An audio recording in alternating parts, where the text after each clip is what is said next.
Moisture is the key factor in the body of modulation of dryness and wetness.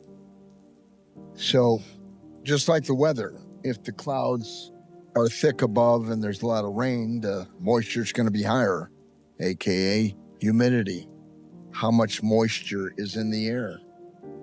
Well, if there's a lot of moisture outside and you go on the inside, it may be dry on the inside. Same with the body. Might be moist outside and on the inside of the body it's dry. Dryness in excess is autumn of the body. It's when dryness happens the most in the seasons is the fall. That's why the leaves turn color, bright colors, because the sun is less, the heat's less, so chlorophyll amperage and growth amperage goes down and all of a sudden decay starts to happen. So you can see all these lovely colors on the leaves, reds and oranges and yellows and sometimes pinks and purples, and then they turn brown, tan and brown. And when they're tan and brown, they're dried up. Well, that's what happens in the body. It's the same thing. The modulator organ for that is the spleen. The spleen is also known as the incinerator. You take a dead body, put it in the incinerator. They fast cook it because intense fast heat. Now, what does it burn up so fast? Red blood cells, RBCs. And those red blood cells last about, according to science, 60 days. And then they're ready to be burned up by the spleen. And they get transferred over the liver. They become bilirubin, which ultimately becomes bile, B-I-L-E, bile. And then that bile is what tans your poop. So a dark poop has a lot of bile. A light poop has less bile. So you can tell a lot by studying your body instead of having a lab test all the time that's supposed to say you're healthy or not, because a lot of times it don't say if you're healthy or not. It just say that your values are in normal limit. And so it's good to study yourself, be your own scientist of your body. We need doctors, we need help at times, but it's good to know yourself and know how to take care of your body and do things for it. So moisture is also known in the stool by, if the stool sinks and it's real heavy, it doesn't have a lot of moisture in it. Matter of fact, it's damp. It's dampened. Like, think of a compost pile and you got the plants on the top that are decaying, but go down deep in there and see the decay. In the deeper part, you'll see it's much more moisture, and it's like it's being swallowed up by the earth. That's what happens with the sinker stools. Then you got your stools that are all choppy, and they're malformed. Well, that's due to a few things, but one of them is because of the moisture content in the stool is vacuumous space, which is too airy. It's got too much air. In other words, the humidity isn't condensed, so it evaporates too quick. Stool gets choppy. So you look at these things and you look at moisture and you try to relate it to, well, what am I doing? How am I causing this to myself? Well, look at your skin. The skin is part of the embryo called the ectoderm, which is nervous system tissue. And some look at the skin as a brain upon itself, a barrier or a brain barrier of itself for the interpreter, you and me, of our own. But what the skin does, when there's the moisture contents is getting low, it becomes dry, and what do? We get a moisturizer. We moistened it. Well, sure, that's helping the skin, but what about on the inside? Isn't that where it's coming from, the inside of the body? Well, where on the inside of the body is it coming from? Extracellular space. The space between the cells is when it gets dehydrated. it gets less moist, and then it manifests as dry skin.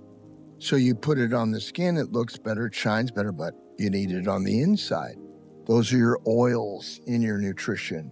You know, your ghee, your olive oil, your almond oil, your Mediterranean oils, your oils, corn oil, your saffron oil, different oils, right, to help mediate different results. Sesame oil.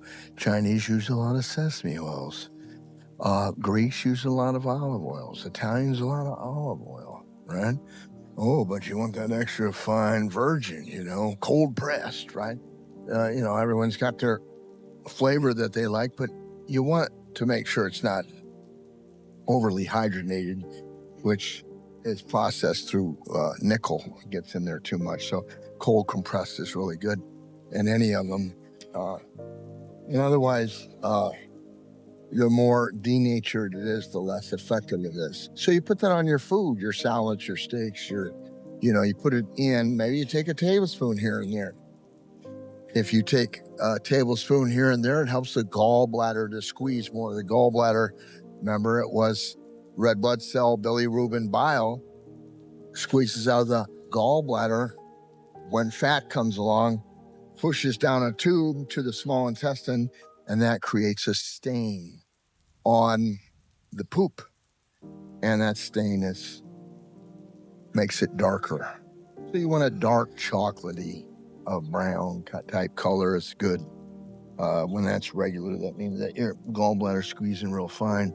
Gallbladder time on a 24-hour clock on the body is from 11 p.m. to 1 a.m. And so if you're up that late and you want to do a little healthcare management that way to squeeze your gallbladder, a couple tablespoons of olive oil spun in lemon juice or lemon, squeeze it, and orange squeeze it, and down the hatch at that time always helps it to squeeze better.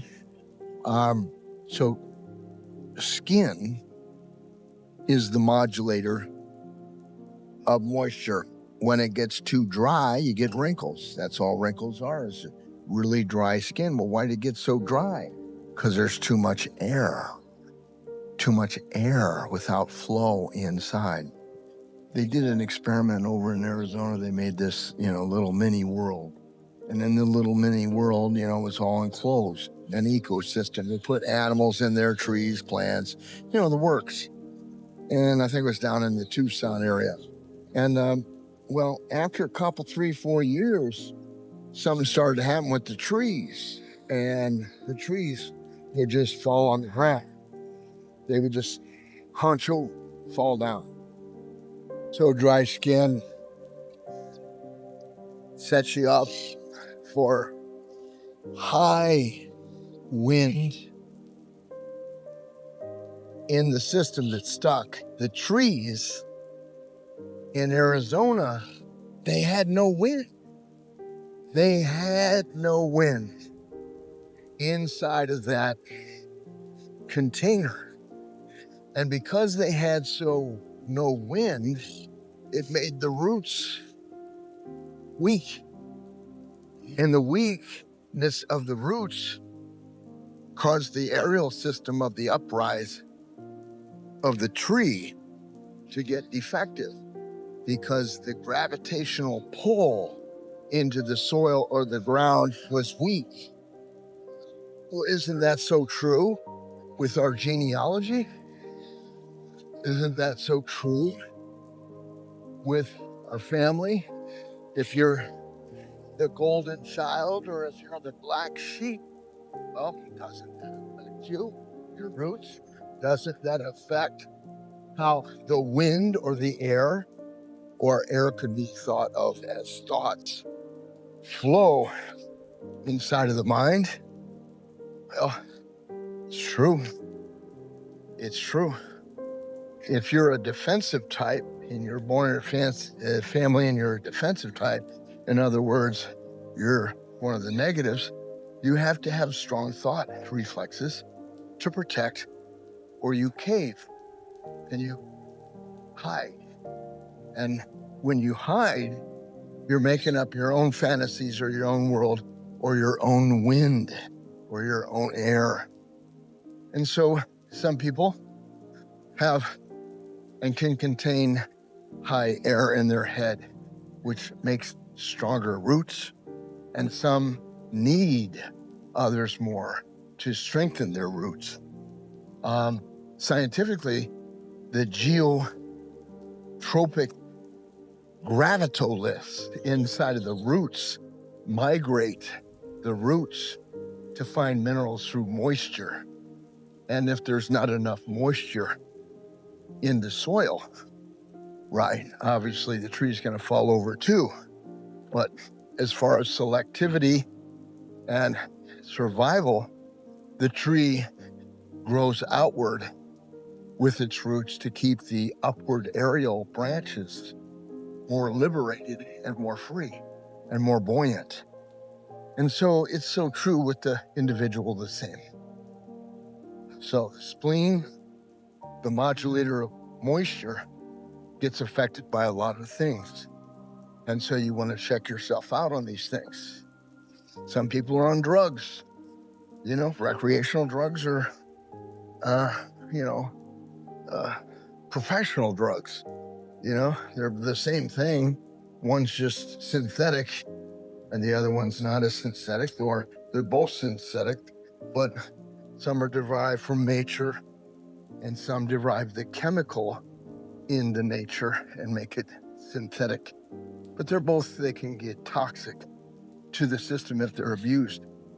Well, this creates more air, stuck air, stagnant air.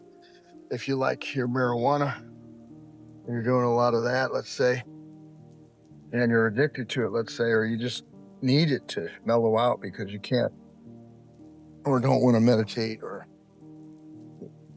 you don't want to calm your mind, so you use substance. And, a lot of people do it, but if you abuse it, then it creates too much air vacuum that's stuck. Marijuana it makes the lymph harden, makes it hard. So when you have hard lymph, it doesn't flow as good. In other words, your immune system gets less, because of it. It doesn't react the same. It's kind of like stagnant blood, but in the lymph system. If this stagnant lymph stays in an area of the gut brain, you get a lot of GI problems. If it's in the heart brain, you get a lot of heart symptoms. If it's in the head brain, you get a lot of head symptoms. There's 3 levels to the body, and the head and the heart, and the heart's the second and the gut's the third. Gut and genitals, that's the third. So these all have their own separate lymph drainages. Now, with that said, the modulation of drugs excess causes faster drying, and this is when you get free radicals that are transported throughout the system quicker, and the lymph can't get rid of it, so you age faster, or you look like there's a gray field on your head, or you look like your skin's a little gray, but it's stopped, like the shine's not there. That's what excess marijuana does. Cocaine, let's say if you like that, or hyperstimulation, it'll cause your system to be too dry. It'll dry it up faster because it's an accelerator. Lymph's kind of a slow down, and cocaine is a speed up. Cocaine, meth, bennies, I don't know all the market names, but they give a lot of them for ADHD, different speeds. And these are drying. Well, when they're drying, because they're accelerators, they heat up. Your system heats up too fast, but what happens is that the breath gets slower and lighter, and faster, but it feels like the anxiety is less because it's speeding up the metabolism. Well, if you're on these drugs for years, it keeps modulating the body to do the function of that communication between the pill and the cells. And then it starts to affect the hormone, anti-diuretic hormone, and which is like a reflex from the brain, the pituitary, down to the adrenals. And then the adrenals talk to the stomach and they modulate pH variables, which pH is precipitation of hydrogen, how much hydrogen is there. So a lot of times when there's excess stuck air, stagnant air, or too fast of air, the pH gets too acidic. Not always, but how you can check is through your first thing when you pee in the morning, pee on the pH stick, put another piece of the stick in your mouth, and then you can find out about pH of saliva and urine. Urine is for the body. Saliva is for the head. So if you have an acid head, right, you're going to have an acid body generally. People that drink the same water all the time and they drink a lot, usually their blood pH modulates through that. So for instance, if the well water is 6.5, usually you check your urine and your saliva and it's 6.5. Just proved that again last week on a client.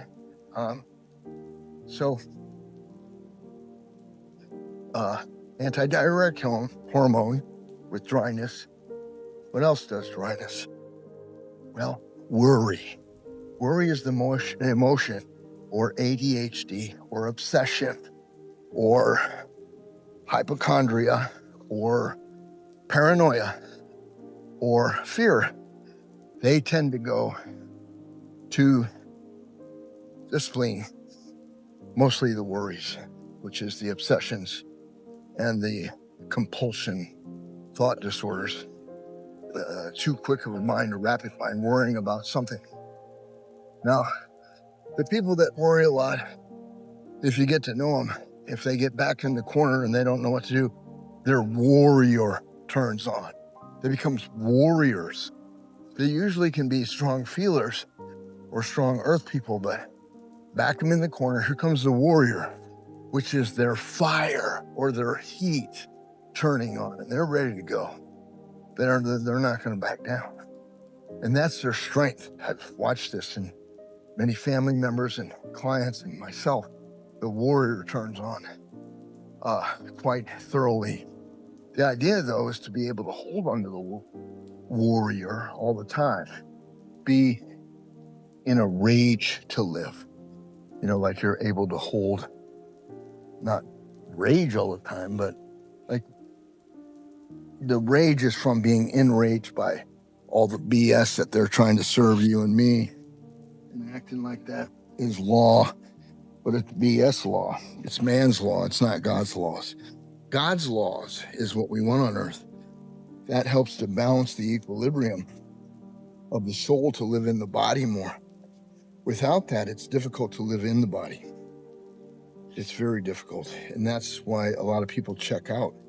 So if you have a friend that died or a family or a loved one, just give them a lot of gratitude when they leave. Just, enough of this pity game. Wouldn't really do anything. I mean, it's kind of a self-flagellation about the person. I know that may sound harsh, but I've tried a lot of people. And then after doing that for a long time, I started asking about incineration, death, and all that stuff. And it's, they're not dead. They're actually in a better place.